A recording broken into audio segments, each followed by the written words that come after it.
Apresentação para Project Control Expo Brasil, 12 e 13 de fevereiro, área de inovação. Meu nome é Marcos Posse, estamos no ano de 2025.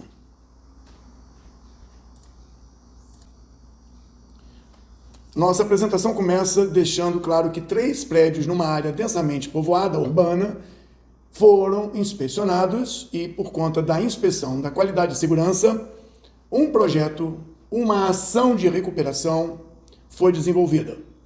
Vamos entender essa ação de recuperação e como o planejamento líquido, como a metodologia do planejamento líquido vai ajudar a otimizar custos, recursos, ociosidade e tempo. Os nossos 3 prédios são representados aqui por 3 blocos.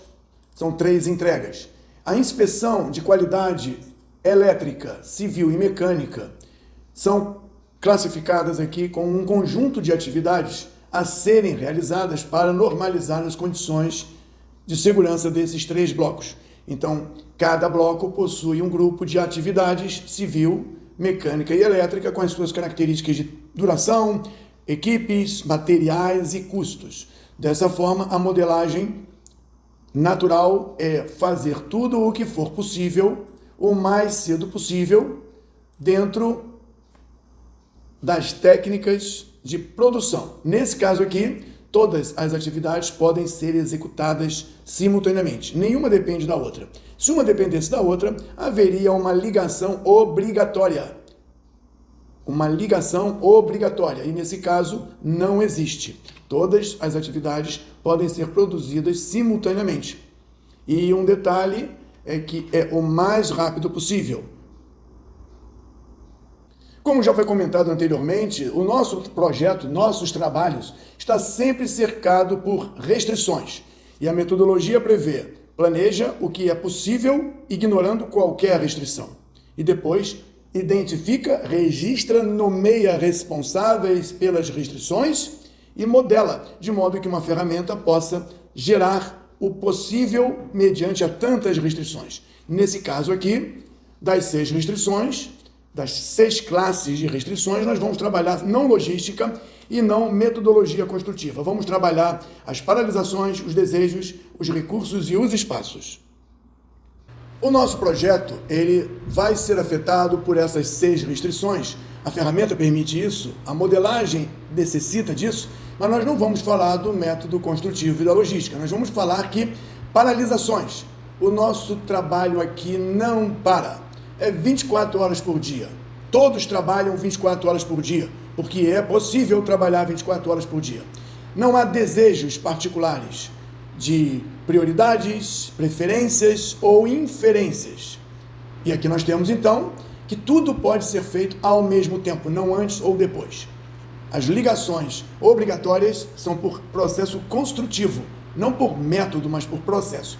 Todos os recursos humanos, materiais e financeiros, equipamentos estão disponíveis e não há falta de espaço.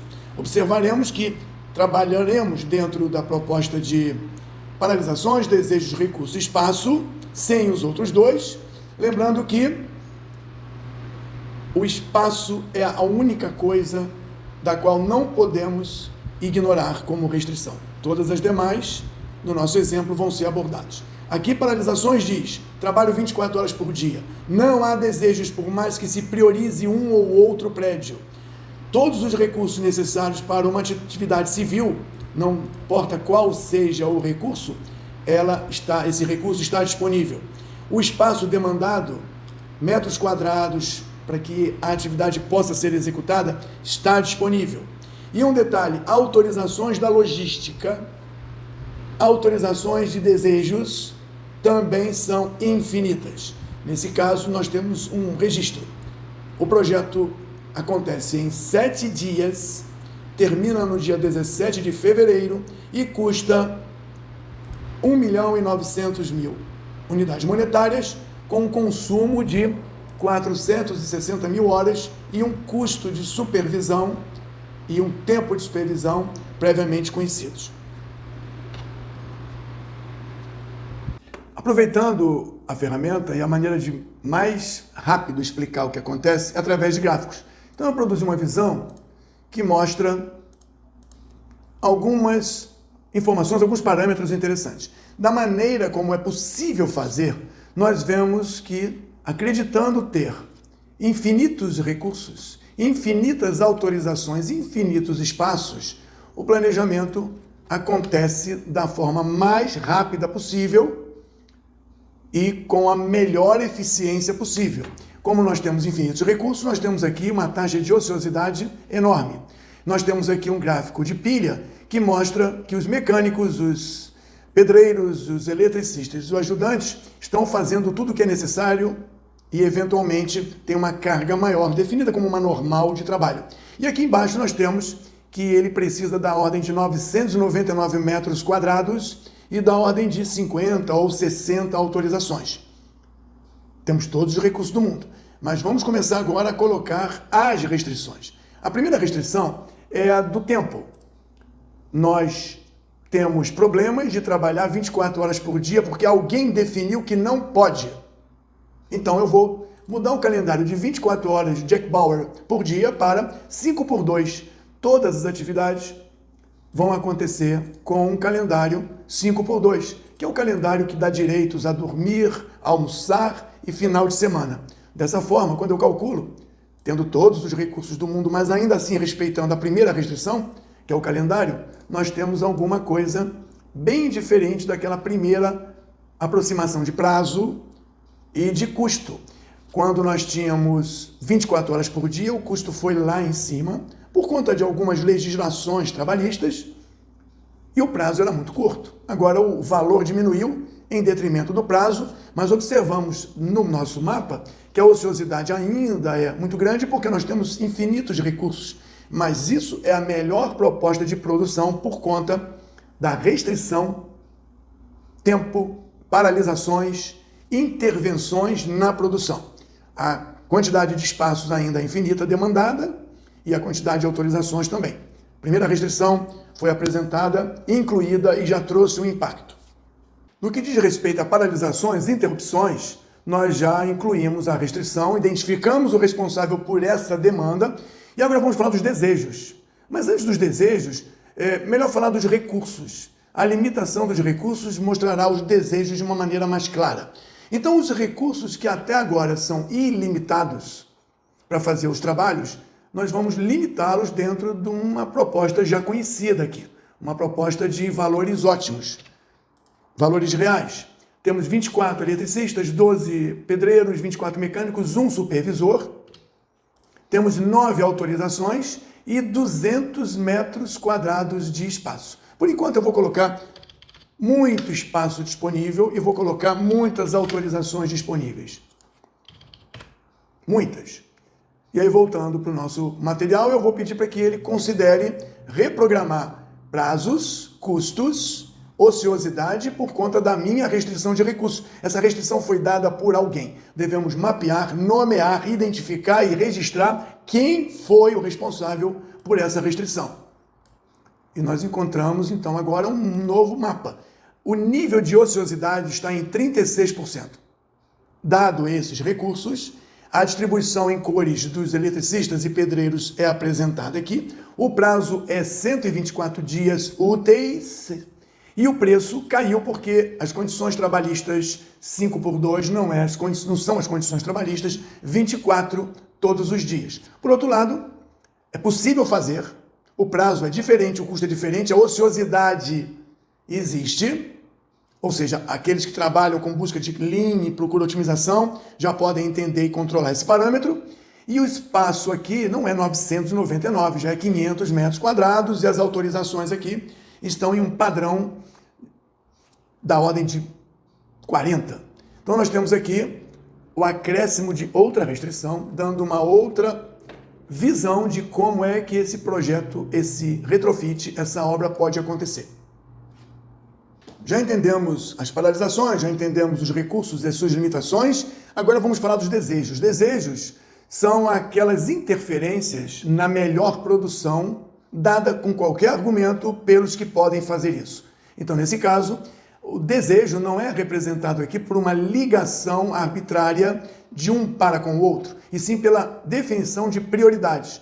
No bloco 1 temos a prioridade 97 mil, no bloco 3, prioridade 32, e dentro dele as atividades podem ter prioridades por desejos particulares, atendimentos a interesses particulares que não da produção.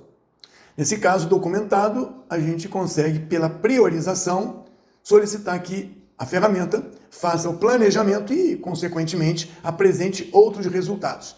Aqui nós podemos ver que a priorização dada chegou a um resultado que o gráfico permite mostrar de forma mais imediata. As cores dos pedreiros, eletricistas, dão uma ideia de onde e quando a concentração de trabalho. Por outro lado, se eu mudasse a priorização do bloco 1 para 100, ou seja, é o menos importante, tudo dele fosse o menos importante, o planejamento em segundos traria uma produção que garante que o bloco 1 será o último a ser feito por conta da priorização.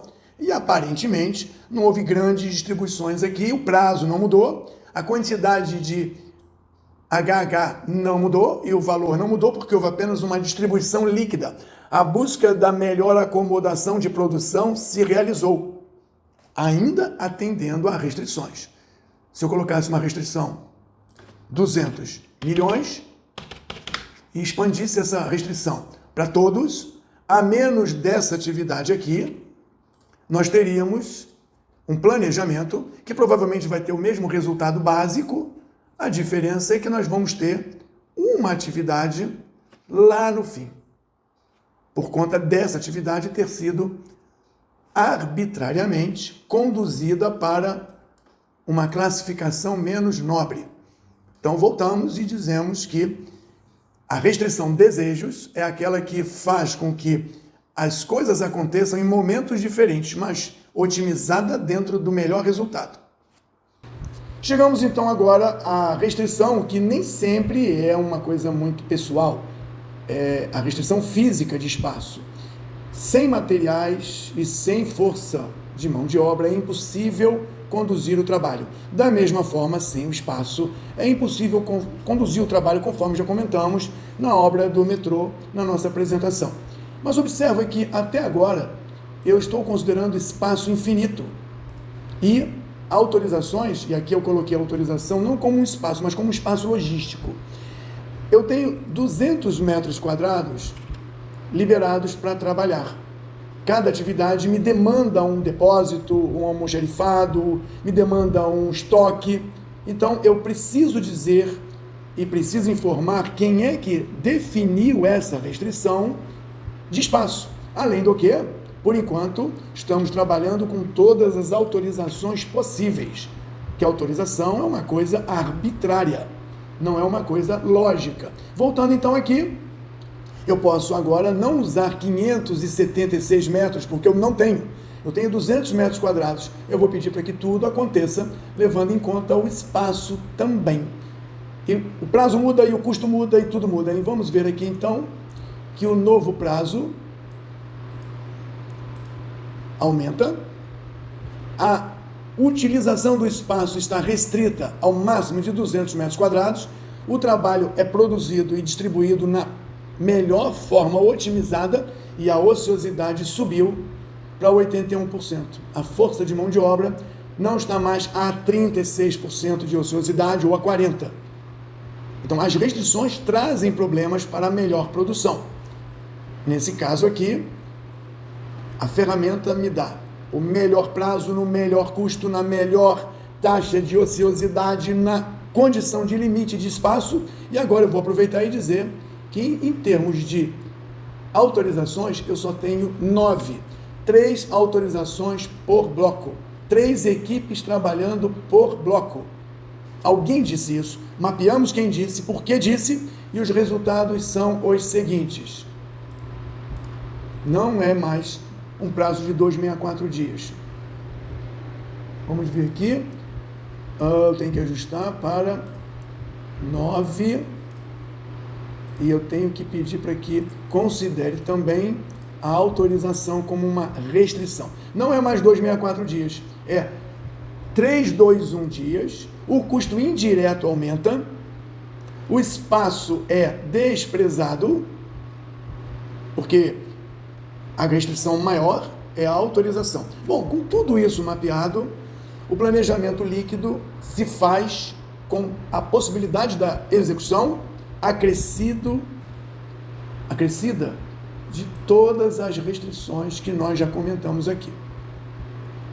Como nós sabemos quais são as restrições e quem são os responsáveis por fornecer e impor tais restrições, cabe agora acompanhar esse plano na vida do projeto.